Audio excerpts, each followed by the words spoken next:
اليوم احنا هنا بمناسبة واحد لا فيزيت، واحد زيارة اللي كنقوموا بها مع الطلبة ديالنا ديال شعبة الجيولوجيا التطبيقية في إطار الوحدات ديال تطهير سائل وإعادة استعمال المياه العادمة. ودائما لا اس ار ام كتستقبلنا واحد الاستقبال اللي هو مميز، وكيوضعوا تحت راه الإشارة ديالنا المهندسين ديالهم وكذلك يعني التقنيين ديالهم باش كيواكبوا الطلبه ديالنا في لي فيزيت وكيشرحوا لهم جميع المراحل اللي كتمر بها المياه العادمه في المعالجه البيولوجيه.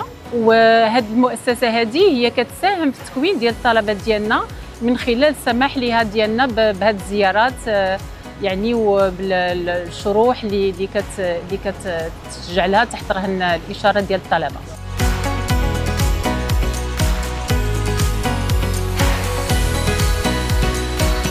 بدينا ليتود ديالنا لا فورماسيون ديالنا في لافاك، قرينا كل ما هو نظري على كيفاش كيدار التريتمون ديال الماء، واليوم جينا باش نشوفوا داك الشيء، نشوفوا كيفاش كيدوز التريتمون، مناش كيدوز. حنا عارفين باللي المغرب عاش واحد الفتره ديال الجفاف، وتصفيه المياه هي وحده من الحلول اللي نقدروا نستافدوا منها. عرفنا باللي نقدروا نستعملوا واحد المورد اللي ديجا عندنا هو لي زو يوزي، اللي قدرنا نديروا لهم تريتمون باش نوصلوا لهذه النتيجه هذه ونقدروا نعاودوا نستعملوه، ومن هانيت كنحافظوا على البيئه ديالنا.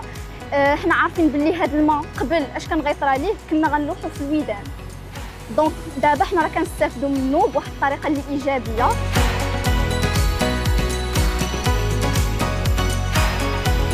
في اطار الابواب المفتوحه وفي اطار التواصل مع الاطراف المعنيه، الشركه الجهويه متعدده الخدمات الدار البيضاء سطات كتفتح ابواب ديالها لهذه الاطراف هذه، منها طلبه، منها تلاميذ، منها مجتمع مدني، وكتكون عندنا فرصه باش كنوريو لهم المنشات ديال الشركه الجهويه متعدده الخدمات الدار البيضاء سطات، المحطات ديال التصفيه، المنشات ديال تطهير السائل، والمشاريع اللي هي طور الانشاء في هذه المرحله هذه.